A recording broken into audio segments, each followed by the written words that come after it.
معزز حاضرین و حاضرات جمعہ، ہر قسم کی تعریف، بڑائی، کبریائی اللہ رب العالمین کے لیے لائق و زیبا ہے کہ جو رب کی تمام جہانوں کو پال رہا ہے، اور درود سلام نازل ہو تمام انبیاء علیہ السلام پر، خصوصاً ہمارے نبی احمد مصطفیٰ محمد مصطفیٰ صلی اللہ علیہ وسلم پر۔ اللہم صلی وسلم وبارک علی نبینا محمد۔ معزز سامعین و سامعات، آج جس عنوان کے بارے میں ہم چند باتیں سنیں گے وہ ہے لذت بندگی، یعنی ہم اللہ تعالیٰ کی بندگی کرتے ہیں تو اس میں لذت کیسے، ہم راحت کیسے حاصل کریں، مٹھاس کیسے حاصل کریں اپنی بندگی میں، اس کے بارے میں چند باتیں ہم سنیں گے۔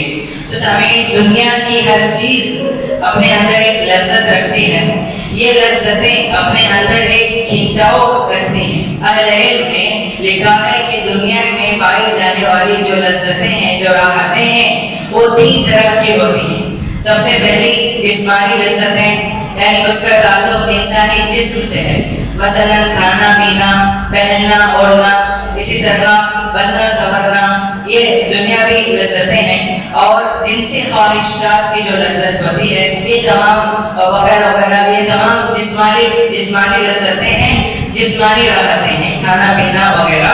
اسی طرح جو دوسری قسم ہے لذتوں کی، راحتوں کی دوسری قسم ہے، اس کا تعلق دل سے ہے، عقل سے ہے اور روح سے ہے۔ دل سے، عقل سے اور روح سے ہے۔ مثلا کسی سے تعریف سن کر خوش ہو جاتا ہے انسان، کسی کوئی تعریف کرے تو خوش ہو جاتا ہے، دل اس کا خوش ہو جاتا ہے۔ اسی طرح ہم اچھی سینری دیکھتے ہیں، اچھے مناظر دیکھتے ہیں تو اس سے بھی ہمیں لطف و اندوز ہوتے ہیں، ان مناظر سے، اچھے مناظر سے ہمیں لذت ملتی ہے، ہمیں خوشی ملتی ہے۔ تیسری جو قسم ہے لذتوں کی، راحتوں کی، وہ ہے جو ہے اس کا تعلق دل سے ہے۔ سامعین، مثلا اللہ تعالیٰ کی معرفت، اللہ تعالیٰ کی پہچان، یہ اصل میں لذت جو ہے، اس میں راحت اور اس میں مٹھاس کی الگ ہی کیٹیگری ہے۔ اللہ تعالیٰ کی معرفت اور اللہ تعالیٰ کا ذکر میں جو اللہ تعالیٰ نے ایک مٹھاس رکھی ہے، وہ لذت۔ اسی طرح ایمان اور نیک اعمال کی لذت۔ تو سامعین، پہلے جو 2 لذتیں میں ذکر کیا، یعنی جو دنیاوی لذتیں ہیں، کھانا پینا، اسی طرح جنسی خواہشات، دوسری جو ذکر کیا کہ اچھے مناظر دیکھ کر ہمیں خوشی ہوتی ہے، یہ دونوں قسم دنیا کے حد تک ہے۔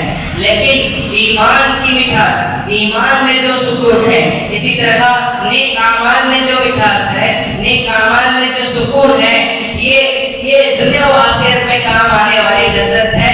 یہ اسی کے بارے میں چند باتیں میں آپ کے سامنے رکھوں گا کہ پہلی 2 لذتوں کا تعلق دنیاوی زندگی سے ہے، جبکہ آخری لذت یعنی جو دلی لذت ہے، اللہ تعالیٰ کی پہچان والی جو لذت ہے، اس کے بارے میں ہمیں جانکاری لینا ہے۔ یہی حقیقی لذت ہے۔ دنیاوی لذتیں جو ہیں وہ ختم ہونے والی ہیں، حقیقی لذت یہی ہے، حقیقی مٹھاس ایمانی مٹھاس ہے، نیک اعمال کی مٹھاس ہے۔ تو اس کے بارے میں چند باتیں میں آپ کے سامنے پیش کرتا ہوں۔ سب سے پہلے ہم دیکھیں گے مثالوں کے ذریعے کہ ایمان میں کیسے مٹھاس آ رہی تھی۔ اب ہم گزشتہ جو نیک لوگ گزرے ہیں ان کے بارے میں ہم 1-2 مثالیں جانیں گے۔ سب سے اہم لذت جو سکون اور راحت والی چیز ہے وہ ہے ایمان کی لذت۔ یہ سب سے اہم لذت ہے۔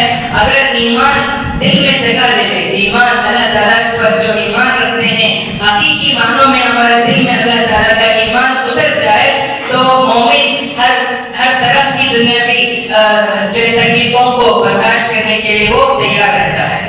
اس لذت کے سامنے، یعنی ایمانی مٹھاس کے سامنے، ایمانی لذت کے سامنے دنیا کی ساری تکلیفیں معمولی سی نظر آتی ہیں۔ ایک مثال کے ذریعے انشاءاللہ آپ بات کو سمجھیں گے کہ فرعون کے جو جادوگر تھے، موسیٰ علیہ السلام کی کوپٹیشن میں جو جادوگر فرعون لایا تھا، فرعون کے جادوگروں کے سامنے جب ایمان کی حقیقت واضح ہو گئی تو وہ فوراً مسلمان ہو گئے۔ دیکھیں کہ موسیٰ علیہ السلام نے جو معجزہ دکھائے ہیں وہ جادوگری نہیں ہے، بلکہ یہ اللہ تعالیٰ کی طرف سے معجزہ ہے۔ جب جادوگر اس کو سمجھ گئے تو وہ فوراً ایمان لاتے ہیں۔ ایمان لانے کے بعد فرعون نے جادوگروں کو دھمکی دی کہ اگر وہ ایمان سے، یعنی مسلمان جو ہو گئے تھے، اگر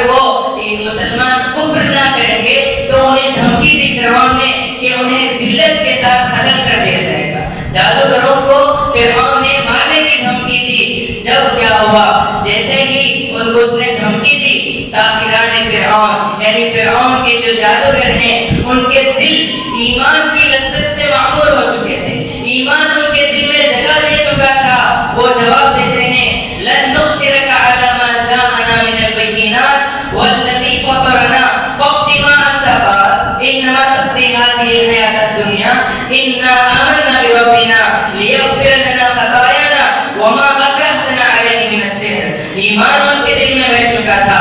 سورۃ طٰہٰ آیت نمبر 70 پر 2 اور 70 پر 3 میں کیا جواب دیتے ہیں جادوگر فرعون کو؟ سنیے، قسم ہے اس ذات کی جس نے ہمیں پیدا کیا، یہ ہرگز نہیں ہو سکتا کہ ہم روشن نشانیاں سامنے آ جانے کے بعد، سچائی سامنے آنے کے بعد بھی ہمیں تیری بات مانی جائے. فرعون جب انہوں نے دیکھ لیا کہ موسیٰ علیہ السلام اور ہارون علیہ السلام جو اللہ تعالیٰ کا معجزہ لے کر آئے ہیں وہ حقیقت ہے، وہ سچائی ہے، اور ہم جو جادوگری کر رہے ہیں یا فرعون جو ہے یہ تمام باطل چیزیں ہیں. جب سچائی ان پر واضح ہو گئی، جب ایمان کو لا لیے، تو وہ کہتے ہیں، فرعون کو جواب دیتے ہیں تو جو کچھ کرنا ہے کر لے، تو زیادہ سے زیادہ بس اسی دنیا میں ہماری زندگی کا فیصلہ کر سکتا ہے.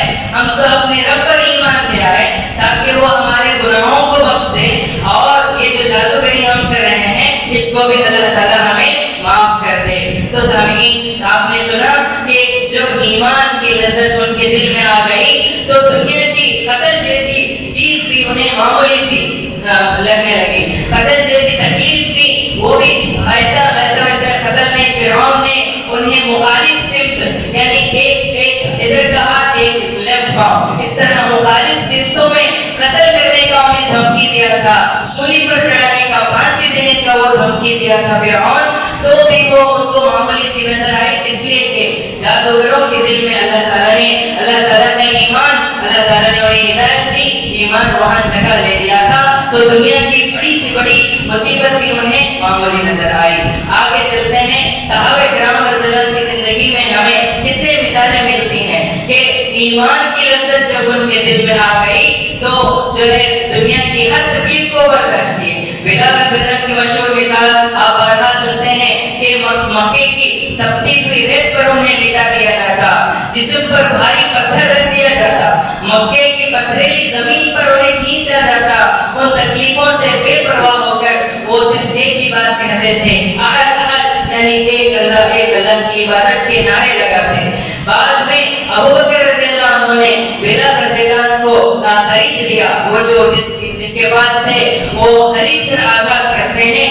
کسی نے ان سے پوچھا، بلال رضی اللہ عنہ کو پوچھا کہ یہ اولاد مشقتیں کیسے تم برداشت کرتے ہو، اتنے بڑا ظلم کیسے تم صبر سے یہ کرتے ہو؟ بلال رضی اللہ عنہ جواب دیتے ہیں کہ ایمان کی لذت جب ان تکلیف دہ سزاؤں کے ساتھ مل جاتی ہے، ایمان کی مٹھاس جب ان سزاؤں کے ساتھ مل جاتی ہے تو ایمان کی مٹھاس ان پر غالب آ جاتی ہے.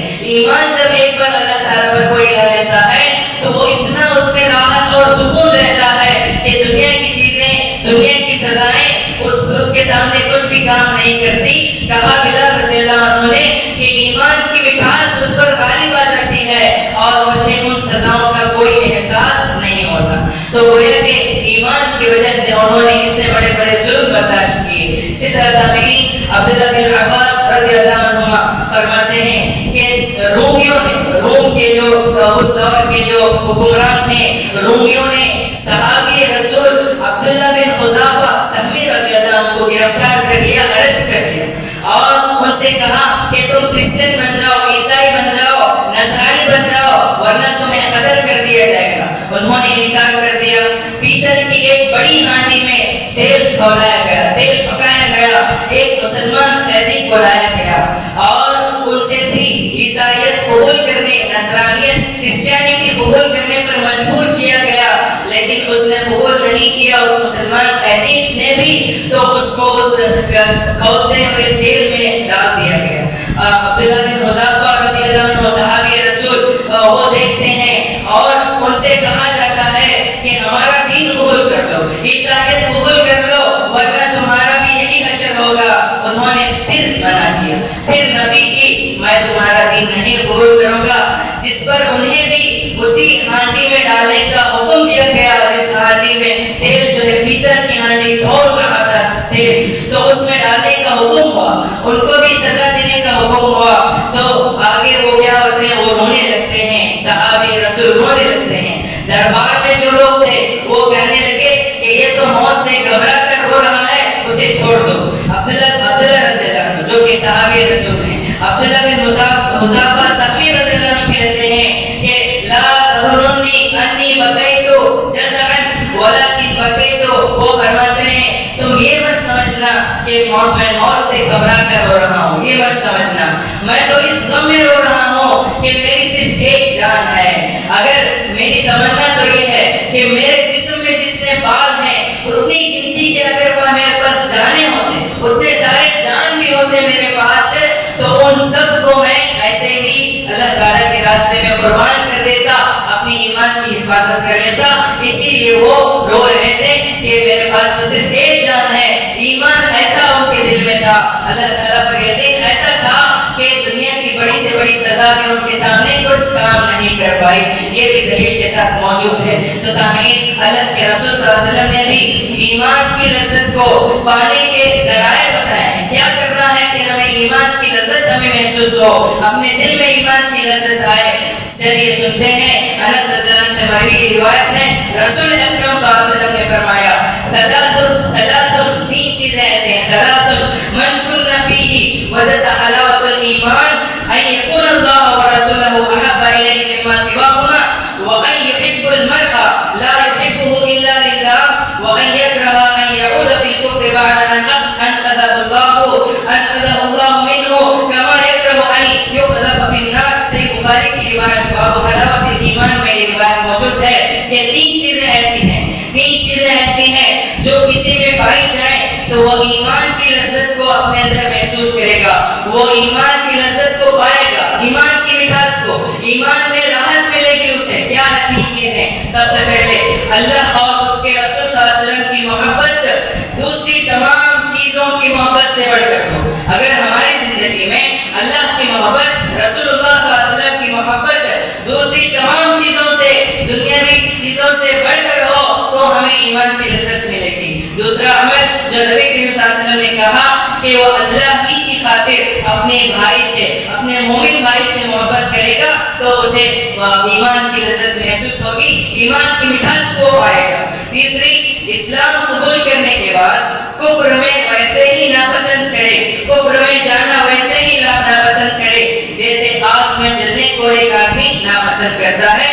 تو یہ تین اعمال نبی کریم صلی اللہ علیہ وسلم نے کہا کہ اگر کرتے ہیں ہم اللہ تعالیٰ کی محبت، نبی کی محبت، ہم اس کو اوپر رکھتے ہیں تو ہمیں ایمان کی لذت ملے گی۔ تو سامعین آگے بڑھتے ہیں کہ حافظ ابن رجب فرماتے ہیں والمؤمن یحب الایمان، کہ ایک پیاسا، شدید گرمی میں ایک پیاس ہے اور پیاس لگی ہوئی ہے، وہ کیا ہے، اس شدید گرمی کے موسم میں ٹھنڈے پانی کو اتنا وہ پسند کرتا ہے، مومن ایمان کی دولت کو اس سے کہیں زیادہ عزیز رکھتا ہے۔ ایک مومن ایمان کی دولت کو اس پانی سے زیادہ عزیز رکھتا ہے۔ اسی طرح کہا وہ آگ میں جلنے کو جتنا ناپسند کرتا ہے اس سے کہیں زیادہ ایمان سے کفر کی طرف پلٹنے کو ناپسند کرتا ہے۔ فتح الباری میں یہ بات موجود ہے۔ تو سامعین آئیے اب ہم دیکھتے ہیں کہ اب ہم ایمان کی لذت کو کن کن اعمال میں ہم حاصل کر سکتے ہیں۔ نبی کریم صلی اللہ علیہ وسلم نے کیا ہمیں سکھایا ہے کہ ان اعمال کے ذریعے ہم اپنے ایمان میں، ہم نیک اعمال میں لذت محسوس کریں، راحت محسوس کریں۔ اس میں سب سے پہلا جو ہے نیک اعمال کی جو لذت ہے اس میں سامعین نماز ہے۔ سب سے نمبر 1 پر کیا ہے؟ نماز ہے۔ جن نیک اعمال میں ہمیں لذت ایمانی مٹھاس ہمیں ملتی ہے وہ ہے نماز والا عمل۔ سب سے پہلا عمل اعمال صالحہ میں، نیک اعمال میں سب سے اہم چیز نماز ہے۔ نماز کی لذت کے بارے میں، نماز کی مٹھاس کے بارے میں رسول اکرم صلی اللہ علیہ وسلم نے فرمایا کہ جعلت قرۃ عینی فی الصلاۃ، صحیح الجامع الصغیر حدیث نمبر 5420 پر 5 میں نبی کریم صلی اللہ علیہ وسلم نے کہا کہ جعلت قرۃ عینی فی الصلاۃ، میری آنکھوں کی ٹھنڈک نماز میں ہے۔ گویا کہ اور نیک اعمال کے ذریعے ٹھنڈک حاصل کر سکتے ہیں، راحت حاصل کر سکتے ہیں اپنی زندگی میں، تو ہمیں نماز کی پابندی کرنا ہوگا۔ جیسا کہ نبی کریم صلی اللہ علیہ وسلم نے کہا کہ میری آنکھوں کی ٹھنڈک نماز میں اللہ تعالیٰ نے رکھی ہے۔ اس حدیث میں رسول اکرم صلی اللہ علیہ وسلم نے نماز کو آنکھوں کی ٹھنڈک قرار دیا۔ اس دنیا میں ایک مومن کو آنکھوں کی ٹھنڈک اور حقیقی خوشی نماز میں ہے، نماز میں حاصل ہوتی ہے، کیونکہ نماز حقیقت میں کیا ہے، نماز میں کیا ہوتا ہے، ہم اللہ تعالیٰ سے باتیں کرتے ہیں، نماز میں حقیقت میں ہم اللہ تعالیٰ سے ہم کلامی کرتے ہیں، باتیں کرتے ہیں، اور خصوصاً سجدے کی حالت میں ہم دیکھیں گے ہم اللہ تعالیٰ کے بالکل قریب ہوتے ہیں، بہت زیادہ قریب ہوتے ہیں، جس سے ایک آدمی کو اس کا دل میں اطمینان، سکون، قرار ملتا ہے، آنکھوں کی ٹھنڈک کو محسوس کرتا ہے۔ آنکھوں کی ٹھنڈک اسے نصیب ہوتی ہے کس میں؟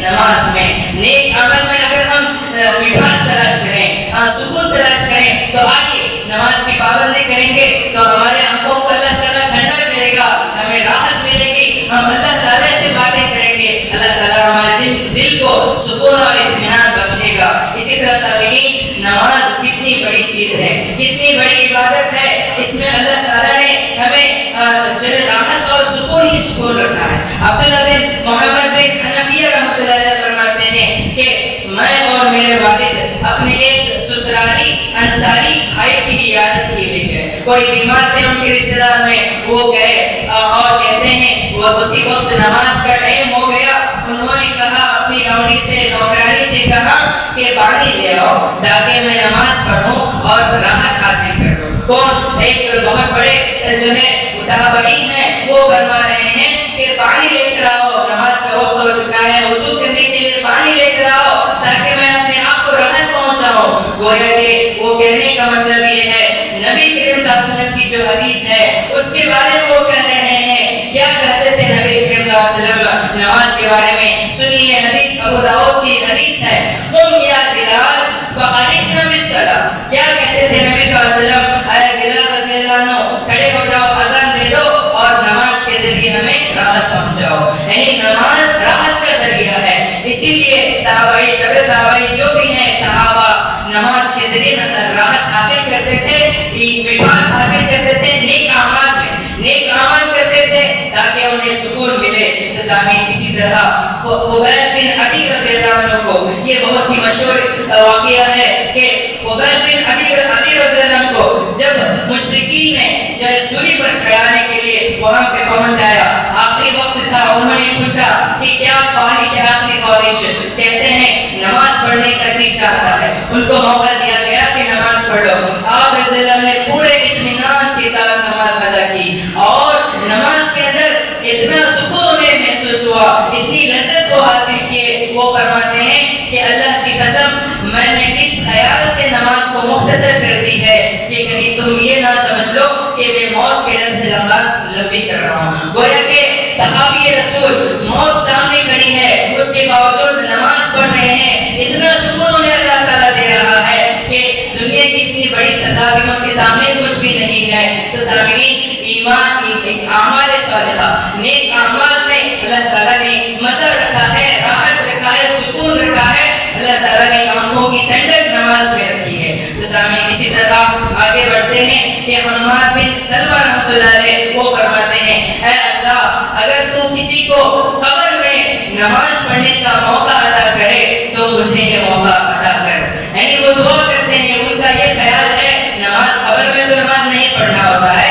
لیکن نماز میں ان کو اتنی راحت ملتی ہے کہ وہ قبر میں پہنچ کر کے نماز پڑھنا چاہتے ہیں۔ ایسی ان کا ارادہ ہے۔ یہ بات سیر و اعلام النبلاء میں موجود ہے۔ یہ بہت ہی دلائل والی بات میں آپ کے سامنے رکھ رہا ہوں۔ اے اللہ، کہ اگر تو کسی کو قبر میں نماز کی اجازت دے تو مجھے یہ موقع عطا فرما۔ تو سامعین، اسی طرح آگے بڑھتے ہیں کہ کیسے اسلاف کرام رضی اللہ عنہ کیسے وہ نمازوں میں، نیک اعمال میں اپنے آپ کو راحت پہنچاتے تھے۔ آپ اس آیت کو دیکھیں، اس بات کو سنیے کہ سلف کا ایک قول ہے کہ جب میں ایک نماز سے فارغ ہو جاتا ہوں تو دوسری نماز کے لیے مجھے یاد ستاتی ہے کہ دوسری نماز کے لیے وہ تڑپتے ہیں کہ کب میں دوسری نماز پڑھوں تاکہ مجھے سکون حاصل ہو۔ تو سامعین کتنی بڑی بات ہے، ہمیں بھی چاہیے کہ ہم نمازوں کی پابندی کریں اور آنکھوں کی ٹھنڈک جو اللہ تعالیٰ نے نماز میں رکھی ہے اس کو حاصل کریں۔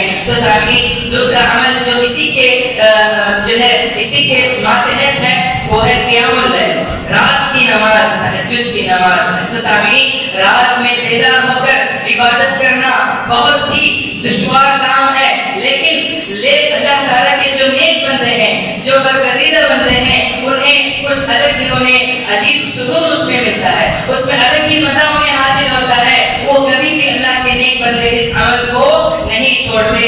آئے مثال کے ذریعے سمجھتے ہیں۔ ابو درداء رضی اللہ عنہ صحابی رسول ایک مرتبہ اپنے ساتھیوں کو تہجد کی نماز پڑھاتے ہیں۔ کون صحابی پڑھاتے ہیں؟ تقریباً 1/4 قرآن کی تلاوت کرتے ہیں، 7 سے 8 پارے وہ تہجد میں پڑھاتے ہیں، 7 سے 8 پارے پڑھاتے ہیں۔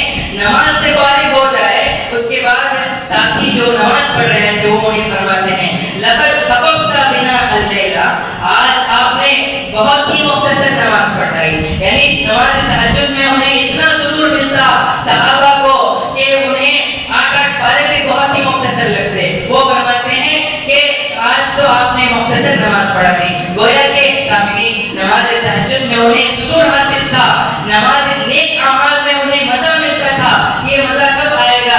ہم اس کی حقیقت کو پہچانیں، اللہ تعالیٰ کے سامنے اپنے دل کو رکھ کر ہم دعائیں مانگیں کہ اے اللہ مجھے نیک اعمال میں دل کو لگا دے، میرے دل کو راحت پہنچا، نیک اعمال کے ذریعے ہم عمل کریں گے، اللہ تعالیٰ ہمیں حقیقی سکون دے گا۔ تو صحابہ کرام رضی اللہ عنہ کو قیام اللیل میں سکون حاصل ہوتا تھا۔ اسی طرح سلف کا ایک قول ہے کہ جب رات ہوتی تو مجھے بہت بڑی خوشی ہوتی۔ ایک سلف صالحین کہتے ہیں کہ ان میں سے اسلاف میں سے ایک کہتے ہیں کہ رات ہوتی بہت ہی خوشی ہوتی۔ کیوں؟ کیونکہ اب میری زندگی کا سکون، خوشی، آنکھوں کی ٹھنڈک کا سامان ہے۔ یعنی وہ تہجد کے لیے خوش ہو رہے ہیں۔ جیسے ہی رات ہوتی تنہائی میں اپنے رب سے وہ باتیں کرتے تھے، انہیں سکون ملتا تھا اور عبادت میں اتنا جو وقت وہ نکالتے تھے انہیں اس میں راحت ملتی تھی۔ تو سامعین ہمیں بھی چاہیے کہ سلف اسلاف کے جیسا جو صحابہ ہیں، تابعین ہیں، تبع تابعین ہیں، ان کے جیسا ہم بھی ان نمازوں میں سکون حاصل کریں، اللہ تعالیٰ کے نیک اعمال میں ہم بھی سکون حاصل کریں۔ تو سامعین اسی طرح آگے بڑھتے ہیں، بہت ساری مثالیں ہیں جس میں یہی بات ہے کہ ہم عبادت کے ذریعے، ہم اللہ تعالیٰ کے عبادت کے ذریعے اپنے دل کو سکون پہنچا سکتے ہیں۔ دوسرا عمل جو ہمیں سکون اور اطمینان پہنچانے والا عمل ہے وہ ہے اللہ تعالیٰ کے قرآن کی، کتاب اللہ کی تلاوت۔ قرآن میں جو لذت ہے، جو مٹھاس ہے، اس کو اگر ہم حاصل کرتے ہیں تو قرآن جو ہے ہمیں راحت دے گا، سکون دے گا۔ اللہ تعالیٰ کا کلام قرآن، اس میں ایسی تاثیر ہے، ایسی مٹھاس ہے کہ اگر دشمن بھی اس کو پڑھ لیتا ہے، اسلام کا دشمن بھی نبی کریم صلی اللہ علیہ وسلم کے زمانے میں جب سن لیتا وہ بھی بگڑ جاتا۔ اتنی تاثیر ہے قرآن میں۔ سامعین آج ہمارے دل اس لذت سے خالی ہے، آج ہمارے دل میں قرآن کی لذت نہیں ہے، ہم قرآن پڑھتے ہی نہیں تو قرآن کی تاثیر ہمارے دل میں کیسے آئے گی؟ ہمیں چاہیے کہ ہم قرآن کی جو لذت ہے، جو مٹھاس ہے، اس کو حاصل کریں، قرآن کو زیادہ سے زیادہ پڑھیں۔ عثمان رضی اللہ عنہ اس کی حقیقت کو بیان کرتے ہیں، کہتے ہیں کہ اگر ہمارے دل پاک ہوتے، اگر ہمارا دل پاک ہوتے تو کلام الہی کی لذت سے کبھی سیر نہیں ہوتے۔ یعنی ہمارے دل میں اتنی چیزیں آ گئی ہیں کہ قرآن ہمیں اثر ہی نہیں کر رہا۔ اگر ہمارے دل پاک ہوتے تو اس کی تاثیر اتنی ہے کہ کبھی وہ دل منع نہ کرتا۔ اتنی زیادہ تاثیر ہے، اتنی زیادہ لذت ہے قرآن کی تلاوت میں۔ سامعین خود عثمان رضی اللہ عنہ کی مثال ہم دیکھتے ہیں ان کے واقعے میں کہ وہ کس طرح وہ عملی نمونہ پیش کیے ہمیں۔ کہتے ہیں دشمن جب ان پر حملہ کیے، دشمنان اسلام جب انہیں ناحق الزام لگایا اور ان کے گھر کو گھیر لیا، عثمان رضی اللہ عنہ کے گھر کو گھیر لیتے ہیں، محاصرہ کر لیتے ہیں، اور ایک دن کیا ہوتا ہے، دیوار کو پھلانگ کر کے دشمن اندر داخل ہوتے ہیں اور آپ کو شہید کر دیتے ہیں۔ تو اسی آزمائش کے وقت ایسے جب ان کو محسوس کر لیا گیا، ایسے آزمائش کے وقت بھی کیا کرتے تھے؟ عثمان رضی اللہ عنہ پورے اطمینان کے ساتھ قرآن مجید کی تلاوت کرتے تھے اور اسی میں وہ مشغول تھے. اسی حالت میں انہوں نے دشمنان اسلام نے انہیں شہید کیا. مشرکین مکہ نے اسی حالت میں ان کو شہید کیا. گویا کہ قرآن میں ایسی لذت رکھا ہے اللہ تعالیٰ، اگر ہم اس کی زیادہ سے زیادہ تلاوت کریں گے تو ہمیں مٹھاس اس کی معلوم ہوگی. تو سامعین آگے بڑھتے ہیں. تیسرا عمل جو ہمیں کرنا ہے وہ ہے اللہ تعالیٰ کی یاد، اللہ تعالیٰ کا ذکر. اللہ تعالیٰ کا ذکر میں اتنی مٹھاس رکھا ہے اللہ تعالیٰ نے، اتنی لذت ہمیں حاصل ہوتی ہے کہ دوسری کسی چیزوں میں وہ لذت نہیں ہے. دنیا میں کوئی بھی چیز میں راحت سکون نہیں. سکون اگر کسی میں ہے تو اللہ تعالیٰ کی یاد میں ہے. اللہ تعالیٰ کا ذکر، اللہ تعالیٰ سے تعلق، اللہ تعالیٰ کے قریب اگر ہم جاتے ہیں، جو جس قدر اللہ تعالیٰ کا ذکر کرے گا اتنا قریب اللہ تعالیٰ کے ساتھ قریب ہوگا. ذکر الہی کا اہم فائدہ یہ ہے کہ اس کو دلی سکون اور اطمینان اور لذت کو سرور حاصل ہوتا ہے. چنانچہ سورۃ الرعد میں اللہ تعالیٰ 20:8 میں اللہ تعالیٰ فرماتا ہے الذین آمنوا وتطمئن قلوبهم بذکر اللہ الا بذکر اللہ تطمئن القلوب. جو لوگ ایمان لائے اور ان کے دلوں کو اللہ کی یاد سے اطمینان نصیب ہوتا ہے، اللہ تعالیٰ کی یاد، اللہ تعالیٰ کا ذکر، لا الہ الا اللہ، سبحان اللہ وبحمدہ، سبحان اللہ العظیم، استغفر اللہ، اللہ اکبر، سبحان اللہ اکبر. جتنا ہم ذکر کریں گے، لا حول ولا قوت الا باللہ، جتنے مسنون اذکار ہیں اس پر ہم عمل کرتے رہیں گے. جتنا ذکر کریں گے اتنا اللہ تعالیٰ کے قریب ہوں گے، اتنا ہمارا دل سکون میں جائے گا. ہم دنیاوی چیزوں میں سکون ڈھونڈتے ہیں، سکون تو قرآن میں رکھا ہے اللہ تعالیٰ نے، سکون تو اللہ تعالیٰ کے ذکر میں اللہ تعالیٰ نے رکھا ہے. تو سامعین، دلوں کا سکون، اطمینان اللہ تعالیٰ کے ذکر میں ہے. علامہ ابن قیم رحمۃ اللہ علیہ فرماتے ہیں ایک مرتبہ میں اپنے استاد علامہ ابن تیمیہ رحمۃ اللہ علیہ کی خدمت میں حاضر ہوا. آپ کتنی اہم مثال ہے. آپ غور کیجئے، سلف جو گزرے ہوئے نیک لوگ ہیں ان کا کیا عمل تھا، کیسے وہ اللہ تعالیٰ کو یاد کرتے تھے. اس مثال کے ذریعے آپ سمجھ سکتے ہیں کہ وہ اپنے استاد کی خدمت میں حاضر ہوتے ہیں. آپ کون؟ ابن تیمیہ رحمۃ اللہ علیہ نماز فجر سے فارغ ہو جاتے ہیں. فارغ ہونے کے بعد ذکر میں مشغول ہو جاتے ہیں، اللہ تعالیٰ کے اذکار پڑھتے رہتے ہیں. اللہ تعالیٰ کی یاد میں اتنا مشغول ہو گئے یہاں تک کہ دن کا آدھا حصہ گزر گیا، آدھا دن گزر جاتا ہے. اس کے بعد آپ رحمۃ اللہ علیہ میری طرف متوجہ ہوتے ہیں. علامہ ابن قیم رحمۃ اللہ علیہ جو کہ ابن تیمیہ کے شاگرد ہیں ان کی طرف متوجہ ہوتے ہیں اور کیا فرماتے ہیں کہ اللہ تعالیٰ کا ذکر جو ہے یہ میری غذا ہے، یہ میری غذا ہے. اگر میں غذا نہ کھاؤں گا تو کمزور ہو جاؤں گا. صحابہ کیسے اسلاف تھے کہ ان کی غذا ہم کیا ہے، دنیاوی چیزوں میں ہم جو ہے طاقت محسوس کرتے ہیں، دنیاوی چیزیں استعمال کرتے ہیں. اسلاف تو اللہ تعالیٰ کے ذکر میں مضبوطی، ان کے جسم کو قوت حاصل ہوتی تھی. اسلاف جیسا ہمیں بھی بنا ہے، اللہ تعالیٰ کا ذکر کر کے آدھا دن ذکر کر کے وہ فرماتے ہیں کہ میں نے یہ غذا حاصل کی، اگر میں یہ غذا حاصل نہیں کیا تو میں کمزور ہو جاؤں گا. کتنی بڑی بات ہے. تو سامعین، اللہ تعالیٰ کا ذکر یہ بھی بہت ہی ایک ایسا نیک عمل ہے کہ اس کے ذریعے سے اللہ تعالیٰ ہمارے دل کو اطمینان، سکون عطا فرماتا ہے. اسی طرح سامعین، چوتھا عمل اللہ تعالیٰ کے راستے میں خرچ کرنا ہے. انفاق فی سبیل اللہ کی لذت، اس کی مٹھاس ایسی ہے کہ اللہ تعالیٰ کے راستے میں خرچ کرنے کی بہت زیادہ فضیلت نبی کریم صلی اللہ علیہ وسلم نے ہمیں سنائی ہے. کہا کہ حقیقی نیکی یہ ہے کہ آدمی اپنی پسندیدہ چیز جو ہے وہ اللہ تعالیٰ کے راستے میں خرچ کرے.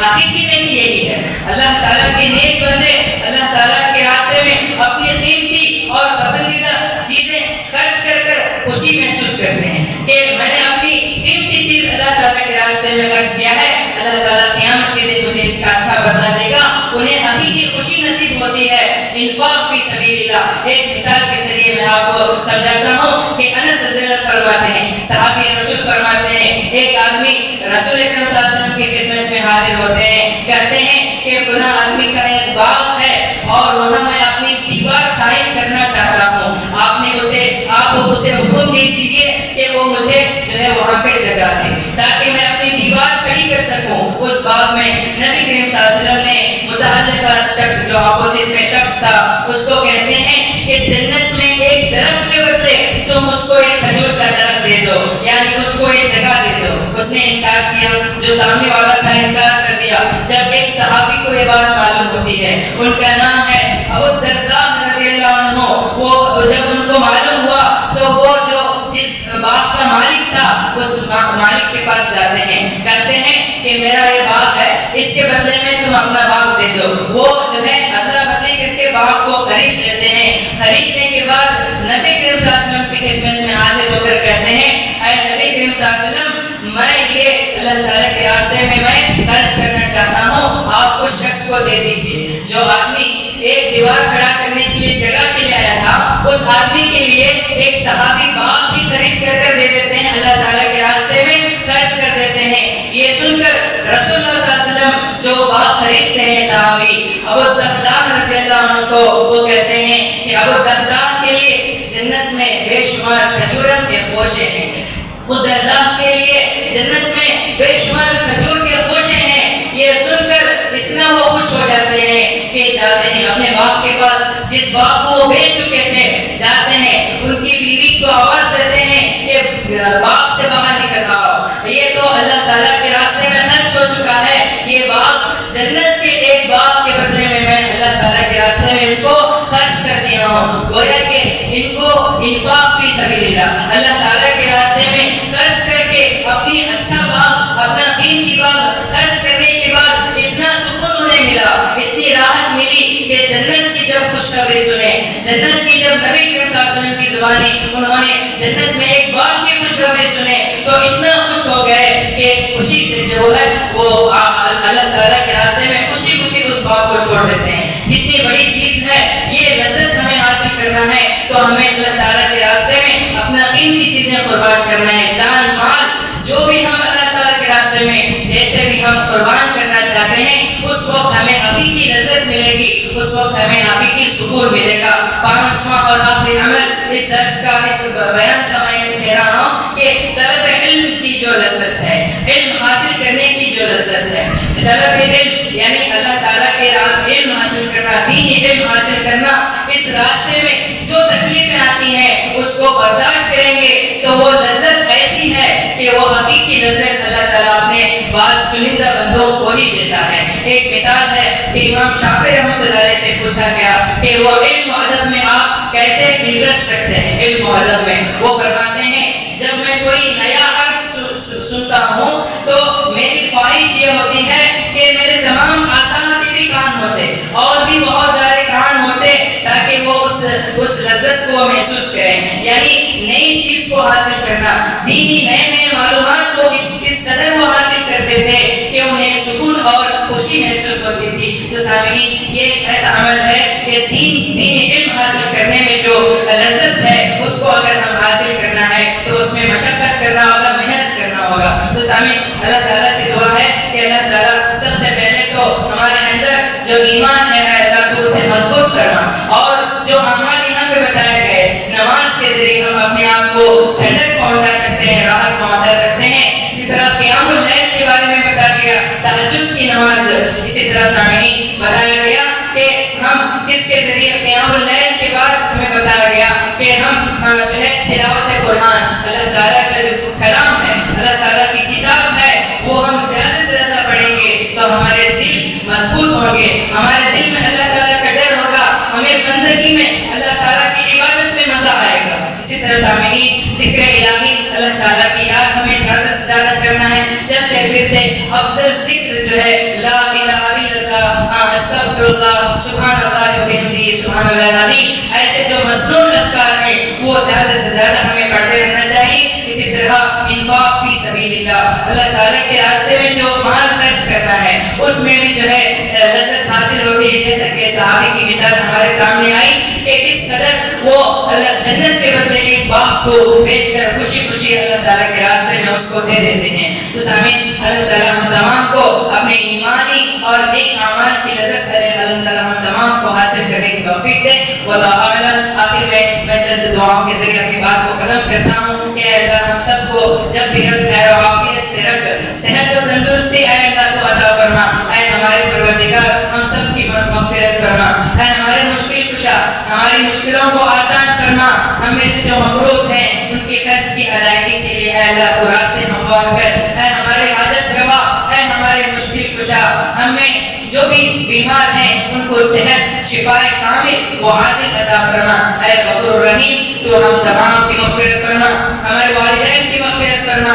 اسی طرح ہمارے والدین میں یا دادا دادی نانا نانی جو بھی رشتہ دار ہیں اللہ تیرے پاس آ چکے ہیں ان تمام کی تو مغفرت فرما.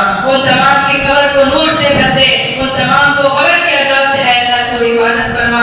اے اللہ تو جنت الفردوس میں انہیں اعلیٰ مقام عطا فرما. اے ہمارے بالغ اے ہمارے پالنے والے ہم میں سے جن کی شادیاں نہیں ہوئی ہیں اللہ تعالیٰ ان کو صحیح وقت میں صحیح جوڑے عطا فرما. جن کی ہو گئی ہیں نیک اولاد کی تمنا کرتے ہیں اے اللہ تو انہیں نیک اور صالح اولاد عطا فرما. اے ارحم الراحمین جن مسلمانوں پر ظلم ہو رہا ہے تو انہیں اپنی رحمت میں لے لے. ان کے ظلم کو ختم کر دے. اے راہ دکھانے والے ہم سب کو قرآن و حدیث پر صحیح احادیث پر عمل کرنے کی صحیح راہ صراط مستقیم پر تو اے اللہ تو ہم تمام کو چلا. اور جب ہمارا خاتمہ ہو تو خاتمہ اسلام پر ہو. کلمہ لا الہ الا اللہ پر ہمارا خاتمہ ہو. آمین یا رب العالمین. ربنا تقبل منا انك انت السميع العليم وتب علينا انك انت التواب الرحيم. اللهم صل على محمد وعلى ال محمد كما صليت على ابراهيم وعلى ال ابراهيم انك حميد مجيد. اللهم بارك على محمد وعلى ال محمد كما باركت على ابراهيم وعلى ال ابراهيم انك حميد مجيد.